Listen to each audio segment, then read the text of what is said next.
Hello and welcome back. The railway's a bit of a mess at the moment, but I got my single-ended diesel from the RHX set out.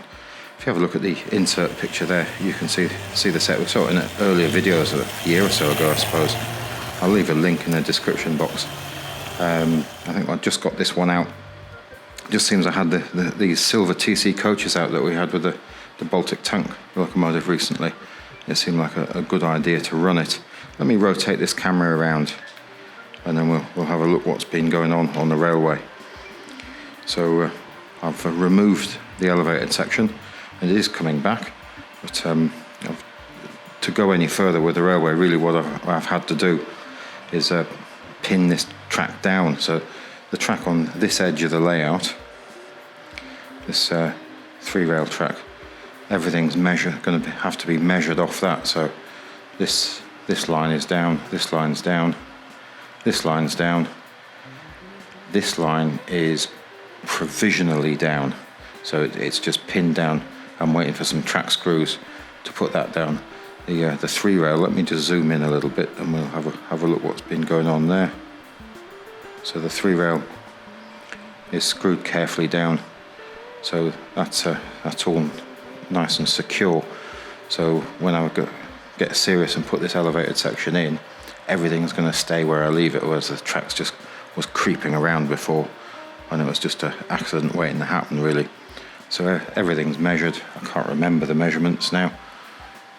I think that's 26 millimeters out to this track, and then I think we've got 32 millimeters between the two, the inside and the outside. 3-rail, and then I think we've got 20 millimeters up to the back of the station. And we've got various other measurements there, and that all sort of sits nicely between those two platforms with that station there. Let me roll this single-ended diesel back and the coaches. Let's see if we can get that to obviously run in the wrong direction there. There we go. Let's see what sort of clearance we've got in there. So that's going to come through quite nicely.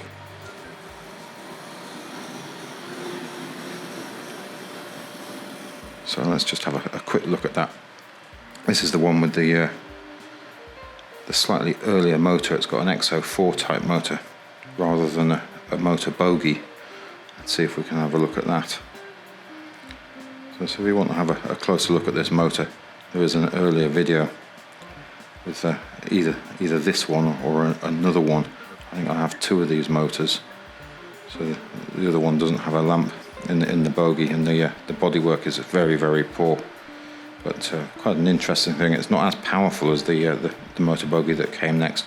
I think it loses some of the power in that transfer between those cogs top to bottom. But lovely thing. I'll get the top back on that in a second, and we'll see if we can have the full effect.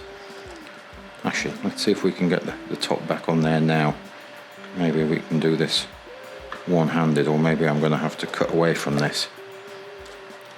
I'll put that on. Let's go a little bit wider so we can see what's going on. Let's have a look there. Yeah, we've got it's in and the little tabs at the back. That's sitting down there. And then we've got these 2 little screws. I might be able to get this to line up. Let's grab a screwdriver and see if we can get that into place. So let's see if we can catch the thread. There we go, we've got it. Let's see if we can get that one to catch. I think we could just survive just with the 1 in there, but it looks better with the 2. There we go. They don't fully sit down. There we have it. Splendid looking thing. This is one I've made a paper set of decals for the front. They aren't the replacement ones. The other model I have has some replacement sort of commercially produced ones. There's not a lot in it actually. These ones were just made on the inkjet printer. Let's see if I can turn that around without turning it off. So they are quite crude when you look at them. Let's send that one forward.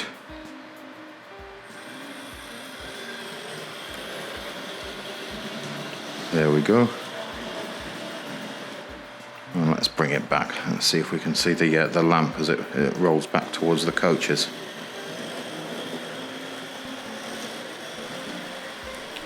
Yeah, definitely a little bit of a mess here today.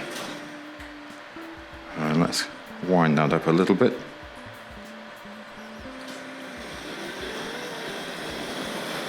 So it's doing pretty well with all of those coaches. Although I have forgotten to put the drinking straw on the locomotive to prevent it decoupling. Let's get that the once around and bring it back in.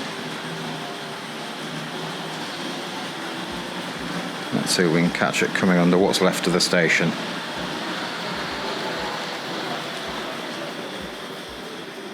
There we go. It makes a lovely noise, that really does. I'm going to rotate the camera now because that's getting very, very heavy that way around. Let's have a glance at some of the other things. So yeah, so now this is down. Let's widen this. So now this is down, I'll be able to install these and get that elevated section a bit more business-like, shall we say. So these are the 3D printed sort of spans I've made to go over the rails there. And what else have we done? Yeah, we've put in electric point motors for the 3 rail. So if you have a look at the insert picture, I think I showed some that I'd got from Dave Angel back in November last year. Some of them need some substantial cleaning, but they do clean up quite nicely. The motors all run, so I've got to get some wiring sorted out for those, although I have dropped wire through the boards there. I don't know whether we can see there. So I've just dropped the appropriate wires through, so they're just going to need to be hooking up. And I'm not sure whether I'm going to go with the discharge unit I was using before or the one on the Morley. The Morley's not plugged into the 3 rail at the moment. I've got the Kobo on with a set of coaches. These white bits of paper are just telling me where the track's pinned down to. So the 3 rail's pinned down to there on both lines there. 2 rails pinned down to there, just that straight running through the station. So I'm all the way on the other side. Let's see if we can move a little bit slower. Noise in the corner there, 3D printer's busy making some more parts for me. And yeah, so this is pinned down to here. So this is all unpinned, so gradually I'll replace those once I get the wiring in for the point motors to work more successfully. And the 3 rails pinned to here. Sorry about that, cutting the footage there. I normally turn my telephone off when I'm filming, but I'd forgotten and it rang, so I had to have a phone conversation with Mr. Angel, telling me he's got a few new items. So I think I was saying that the 3 rail is pinned to there. So at the moment I've just got the outside line running. So the Kobo we had on last week, that's over there. I've got some coaches on with it at the moment. Let's give that a bit of a run. I have noticed the Kobo, the wheels, well, it's actually not necessarily the wheels, it's the axles and the pickup and the skates tend to get very dirty very quickly. So I had to clean it several times. Let's see if we can give that a little power and see if we can get that to go around. So I've just got this temporarily on the clipper at the moment. So if we go up a little higher, we'll be able to see that.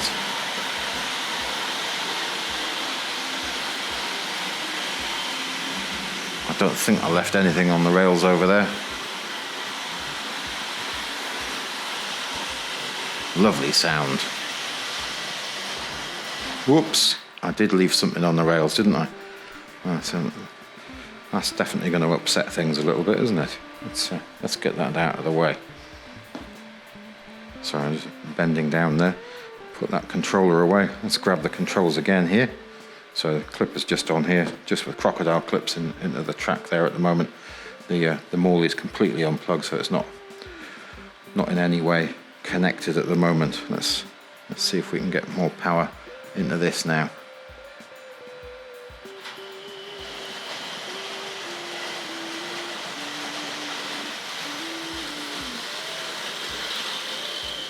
There we go. Yeah, so the wheels tend to get quite quite dirty, and I didn't notice last week when we were looking at this that the paint finish on this and the edges of the mask are very in fact, let's just lift it up and see if we can find it. Let's have a look there. Very vague if you look at that, and then that side is almost run down to the window. It doesn't look like it's been repainted in its life. I think that's original factory finish. Let's have a look at that side as well. See, it's not exactly a smooth line, is it? But yeah, let's just have a quick look at the underside of there. There, look at those. I mean, I just cleaned those this afternoon, and yeah, I think there's a pickup in there on the axle. You get a lot of dirt on there as well. Seems to require quite a bit of attention. And I have noticed that this replacement coupling has got quite a wide jaw on it compared to the original there. That's the original. So let's see if we can get that back on the rails. But very heavy. So I find it quite an interesting model. So we'll get a bit more running with this. I think, are we all on here? There we go. Get those. Let's get that underway again.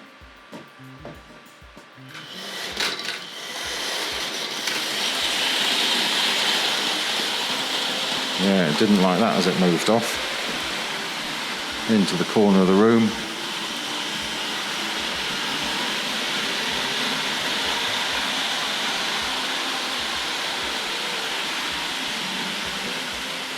Yeah, so that elevated section, I think I said a couple of videos ago that the large radius sidewalls were quite wobbly when they're fitted onto the track. Let's just have a look at this. So this is all going to come out as well. So just all in turn. So remember saying that these large radius sidewalls are very wobbly, and they barely fit in. So the ones lower down over there, I think these ones as well. Yeah, I've used black tack on those to hold them in place, and the ones at the lower side there. So I found another method of doing that. So I was thinking it was the rails are quite loose in the sleeper chairs. So what I've been doing, I experimented with these over the last couple of days. I mean, you see, some of the straights are loose as well, but largely the straights have been pretty good, but there is a few loose ones. But here's a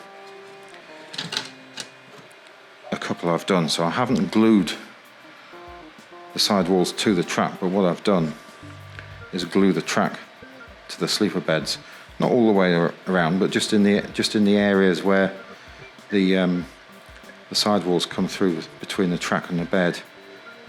So I've just used rocket card glue and just clamp them up. It dries relatively quick, especially if you stick it on the radiator. A couple of hours, it's not a nice sort of hard. It's not. It's like semi-flexible. I think rocket card glue has an element of rubberization in it. So I've done those three. These are all the bits that came up that were standing on the railway.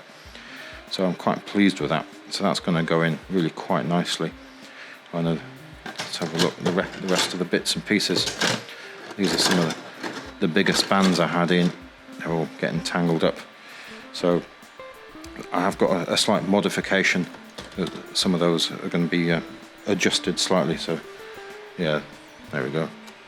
I just got greaseproof paper underneath just to stop it sticking to the clamps, because rocket card glue is terribly sticky stuff. Yeah, I had a crossover here on the three rail, so it crossed from one line to the other, and that was under the elevated section, right upon another sort of crossover into that sort of area with the sidings. I decided it was possibly unnecessarily complicated there and under the elevated section and going into the curve. So my plan is now to get a pair of crossovers on the long straight back there, so I can use it as like a passing loop. One train could pass another perhaps, when I'm using the railway just all as one, which is probably more likely than having multiples running all at the same time. So I think that's probably just a little bit of an update with what's been going on. So let's see if we can get the trains underway again. We'll just get those to whiz around. Let's get the Kobo. Sorry, I'm just picking my way through cardboard boxes, and it's all a mess here. So let's get the Kobo underway. Let's see if that will sort of run by itself without too much attention on the controller.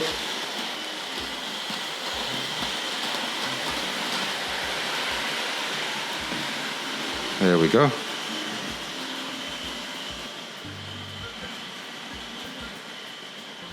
Yeah, I wasn't expecting that to slow down quite like that over there, to be honest.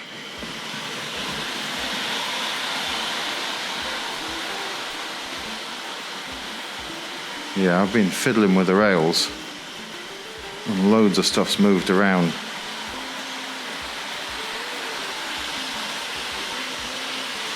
We're definitely going to have better continuity than that when it's all finished. Well, it'll never be finished, but I think you know what I mean. There we go. And I think just to finish off, let's get this wonderful transcontinental train underway as well. We'll sort of get in the corner of the room where we'll be able to see the whole thing. And we'll keep an eye on it. Something's bound to jump off the rails at some point.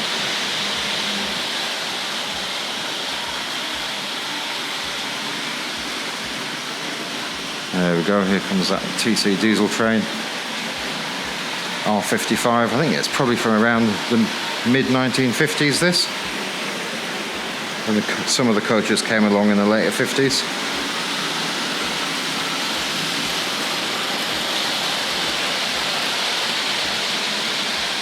Let's go to the other side. I think that's probably it for this week.